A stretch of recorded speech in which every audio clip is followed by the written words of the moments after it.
Hello, I'm Peter Larson with the Ottawa Forum on Israel Palestine, and I'm thrilled to be talking today with Shawky Fahel. Shawky is a businessman and a Palestinian Canadian of some long-standing, and I wanted to talk to him about a very interesting initiative that he's been responsible for, which is a foundation for Palestinian studies at the University of Waterloo. Shawky, thank you so much for spending a few minutes with us today.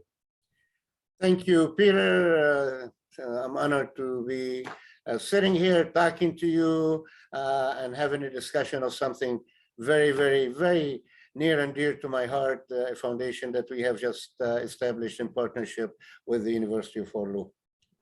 Well, let's just talk a bit about that foundation, because as far as I know, it's unique in Canada. It's hosted at the University of Waterloo. It has some money, and the objective of it is to encourage a serious discussion of Palestine and Palestinian culture and history. Can you tell us a bit about how you got this going and why you did it? Well, you know what, it is fair to say, Peter, I have been in this country for 54 years. I've been blessed to have been a successful businessman, a philanthropist, a community leader, and I am honored to have participated in many things across the board all throughout the past 54 years. And in 54 years of being in this country, when I reflect as a Palestinian, when I first came to this country, and I came to this country just 6 months after the Six-Day War. I was 17 and a half years old. I came to attend, at my time, it was called Waterloo Lutheran University, which is Wilfrid Laurier University today, because my eldest brother, Isa, bless his soul, had come here in 1966, and he was working as a steam fitter in town, and I came here and I enrolled at Waterloo Lutheran University. So there has been a complete transformation as per who the Palestinians are. To me, the Palestinians for 74 years have been dehumanized. When you ask somebody anything about Palestinian, they associate you, very unfortunately, with terrorism, with violence, with Islamophobia, with bombing, and with all of that, because the narrative, unfortunately, has been that for so many years, you know.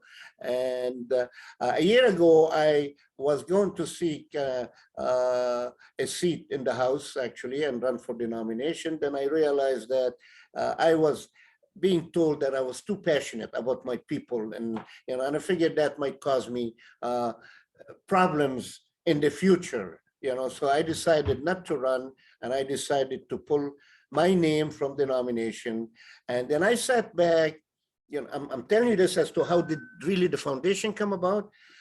And I started reflecting on the 54 years, you know, of being a Palestinian here. Because, you know, it never dawned on me to really concentrate and focus on something like that, you know, because to me, I was a Canadian and Canadian first, you know. When I give talks, you know, to Rotary or students, you know, I introduce myself as Shawky Fahel. I'm a Canadian, I'm an Arab, I'm a Palestinian, I'm Christian, I carry an Israeli passport. You think Lucien Bouchard has an identity problem? You know, and then I started reflecting and I realized all of these things. And I said, you know what, we really need to change a narrative. I realized there's nothing about the study of Palestine, any campus whatsoever, you know, Palestinian study and what, who are the Palestinian people? What's our heritage, our culture, our economy, our upbringing, our history of thousands of years and what have you. The Jaffa oranges, you know, for all you old timers that are listening to this program, you know, you might remember the good Jaffa oranges. That's where I was born, by the way, you know. And I reached out to the university after discussion with many of my good friends. Most of them are on my cabinet team in the Palestinian Friends website. Former ambassadors, former members of parliament, presidents of university, and had lots of discussion.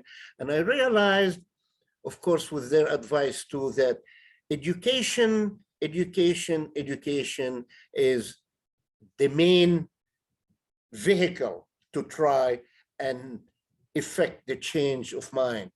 Because through education, by changing the attitude of the mind through education, we can do that. We can change the course of history, okay? So I reached out to the university, President Feridan Hamdallahpour, vice chairman, who has been there for 11 years actually, and he's just on his last year. And I said, Mr. President, I would like to do something at the university. We reached out to the Academy of Arts. I donated $100,000 to kickstart the Foundation for Palestinian Studies, the Foundation for the Study of Palestine, and I pledged to raise $5 million over the next 5 years. We signed our MOU on June the 26th, 2021. We signed our legal documents in October of 2021, and on May the 24th of 2022, we had our official soft launch, shall we say, at the University of Waterloo to kickstart the foundation. And we were honored to have, and I believe you participated in that, Peter, you know? We were honored to have Dr. Reem Bahdi, Dean of Law, University of Windsor, the first Dean of Law in Canada, better yet, the first Palestinian Dean of Law in North America. We were honored to have her as our speaker, and her talk was being a Palestinian in the diaspora living the law. And the kind Shawky, I will put a link to that in my blog post, but I want to ask you now, you put $100,000 in, you pledged to raise 5 million. How's that going? And does it nothing happen until you get 5 million, or do things start already? Like what's the deal? Very good question, Peter. No, things have started. Actually, we are already identifying our official lecture speaker is going to be in October. You know, we're reaching out to, we have identified 2 or 3 speakers, and we are just waiting for confirmation. So the foundation is basically owned by the university, Foundation for Palestinian Studies by the university. What I have done with my colleagues and my cabinet, my friends, we created Palestinian Friends for the foundation. The Palestinian Friends job, my job and my team's job, is to augment the fundraising efforts for the foundation. So these people are Palestinian Canadians, or they're Palestinians who are part of the Friends? I have Palestinians, I have Jews, I have Muslims, I have Christians, I have Canadians, I have former ambassadors, former members of parliament, former presidents of university, former deans of university overseas, and I'm very, very honored and very proud with all their advice and all their help. And our job is to really market.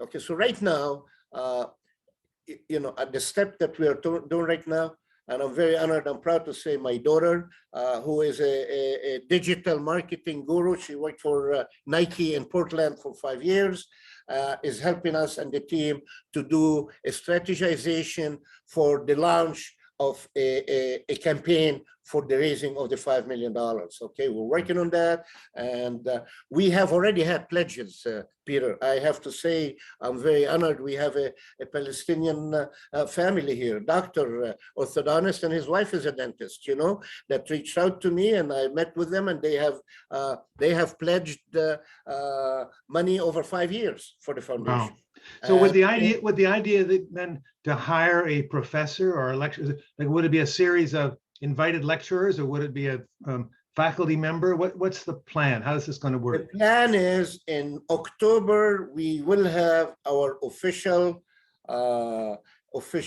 lecture in honor of the former Vice Chair President Feridan Hamdallahpour. And we are bringing a heavy hitter that will also be very helpful in our fundraising effort. We're reaching to people like Rashid Al-Khalidi, we're reaching to Dalala Riqat, we're reaching to all other, you know, I have had discussions with Maher Al-Masri, you know, and so on and so forth. So that's, and this is going to be, it will be an annual occasion. The program itself has different components. It will have components of scholarships, which we are hoping in October, definitely not hoping. We will be announcing some 2 or 3 scholarships for students. We will have students that will go on trips to Palestine and Israel, that hopefully will come back, and there'll be students that may be interested in the study of Palestine and they want to enroll. We will have international academicians and speakers from around the world. We will have postdoctoral programs. We are trying to create a hub at the University of Waterloo. We're trying to create a hub that will have to change the discourse. We're trying to create a hub that will open the opportunity for open discussion, for honest, open discussion about the Palestinians, about the problems and the challenges they face, about the occupation, about the Israeli coexistence, about all of that. And I'm trying to bring everybody to the center. Some of the Jewish members that I have on my cabinet, I'm very proud of. You mentioned liberal Zionism. I always use the metaphor of, Peter, if 2 men are in love with the same woman, one is really out of luck. But if 2 people love the same land, as in this particular case, we have no choice. We must try and share it. Mm-hmm. The old mentality of all of Palestine or half of Palestine or this or that, to me, I am not an advocate of that. I'm an advocate of reaching a solution after 74 years by taking a different approach. I am trying through the foundation and through our mandate to reach out to Palestinians of 30 and 40 years old, to reach out to the Jerusalemite girls of the Al-Aqsa Mosque that are 30 and 40 years old, that have never had the chance to vote, that want to live in peace, that want a good life. Mm-hmm. This is the foundation's essential element and objective that we're trying to do. We want to have discussions. We want to have discussions from both sides, and bring in both sides. We hope to be, affecting policy down the road, and from our foundation. Well, Shawky, I think it's a remarkable, first of all, it's a very aggressive objective, very big objective. You have lots of work ahead of you. Sounds like you've got a good start. I wish you success. I hope that it has the kinds of consequences that you're hoping for, and I'll keep an eye out for it. But please let us know when you have your first big guest speaker, and we can let that be known to our OFIP audience as well. So, Peter, thank you very much for this opportunity, but I also want to thank you personally for what you have been doing, okay, and for all your efforts, and to all your followers and all of your audience. I want to say thank you very much, and we will definitely be in touch. I will keep you abreast. I will put you on our list of the friends of the foundation, and we'll stay in touch. Yes, it is a very, very ambitious step. It's a step that we cannot allow to fail. Absolutely not. I am looking for each and everybody. I'm looking for Arabs, Muslims, Christians, Jews, to come together, that believe this is about peace building. As a Rotarian for 36 years, 37 years this year, it's about peace building. It's about bringing people together. That is what it's all about. I'm very proud and honored that I partnered with the university. I'm thankful to the university, and I'm thankful to all of my team and all of my advisors. And above all, there is nothing stronger than the heart of a volunteer. And I want to be thankful to all the volunteers that participated and are participating with us. Thank you very, very much, Peter. Shawky Fahel, thank you so much. Have a great day and good luck. Assalamu alaikum. Bye-bye. Alaikum salam. Aleen.